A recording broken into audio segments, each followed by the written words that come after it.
एक जंगल के दोनों ओर अगल बगल राजाओं का राज्य था और इसी जंगल में एक महात्मा रहते थे जिन्हें दोनों राजा अपना गुरु मानते थे। उसी जंगल के बीचों बीच एक नदी बहती थी। अक्सर उस नदी को लेकर दोनों राज्यों के बीच झगड़े फसाद होते रहते थे। एक बार तो बात बिगड़ते बिगड़ते युद्ध तक आ पहुंची। कोई भी राजा सुलह को तैयार ही नहीं था। सो युद्ध तो निश्चय ही था। दोनों राजाओं ने युद्ध से पहले महात्मा का आशीर्वाद लेने की सोची और पहुंच गए जंगल की उस कुटिया में जहां महात्मा रहते थे। पहले एक राजा आया और उसने महात्मा से युद्ध में विजय का आशीर्वाद मांगा। महात्मा ने कुछ देर उस राजा को निहारा और कहा कि राजन, तुम्हारे भाग्य में जीत नहीं दिखती, आगे ईश्वर की मर्जी।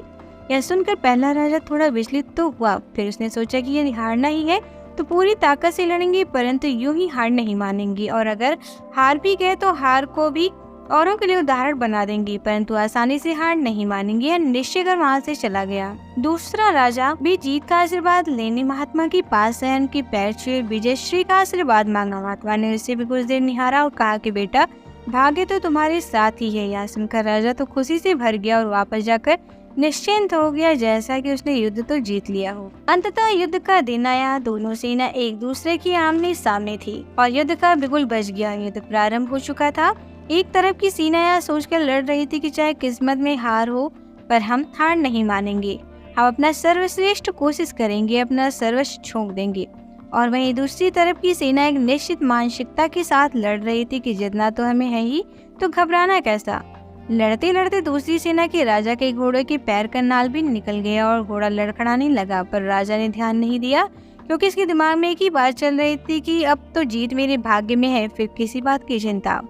कुछ ही क्षण बाद दूसरे राजा का घोड़ा लड़खड़ा कर गिर गया। राजा भी जमीन पे गिर पड़ा और घायल हो गया और दुश्मनों के बीच घिर गया। पहले राजा के सैनिक ने उसे बंधक बना लिया और उसने राजा को सौंप दिया। युद्ध का निर्णय हो चुका था।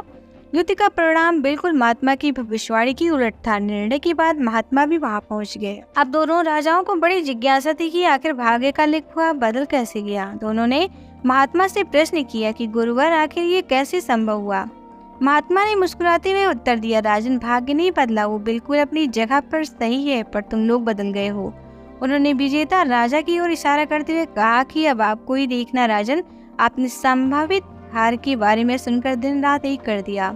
सब कुछ भूलकर आप जबरदस्त तैयारी में जुट गए, यह सोच की परिणाम चाहे जो भी हो पर हार नहीं मानूंगा। खुद ही हर रणनीति बनाई, जबकि पहले आपकी योजना सेनापति के वरिष्ठ युद्ध लड़ने की थी। अब महात्मा ने पराजित राजा की ओर इशारा करते हुए कहा कि राजन, आपने तो युद्ध से पहले ही जीत का जश्न मनाना शुरू कर दिया था। आपने तो अपने घोड़े की नाल तक का ख्याल नहीं रखा। फिर आप इतनी बड़ी सेना को कैसे संभालते और कैसे उनको कुशल नेतृत्व देते। और हुआ वही जो होना लिखा था। भाग्य नहीं बदला, पर जिनके भाग्य में जो लिखा था उन्होंने ही अपना व्यक्तित्व बदल लिया। फिर बेचारा भाग्य क्या करता। दोस्तों, हमें इस कहानी से यह सीख मिलती है कि भाग्य उस लोहे की तरह वहीं खींचा चला जाता है जहाँ कर्म का चुंबक हो। हम भाग्य के अधीन नहीं हैं, हम तो स्वयं भाग्य के निर्माता हैं। यह सत्य है कि भाग्य भी उन लोगों का साथ देता है जो कर्म करते हैं।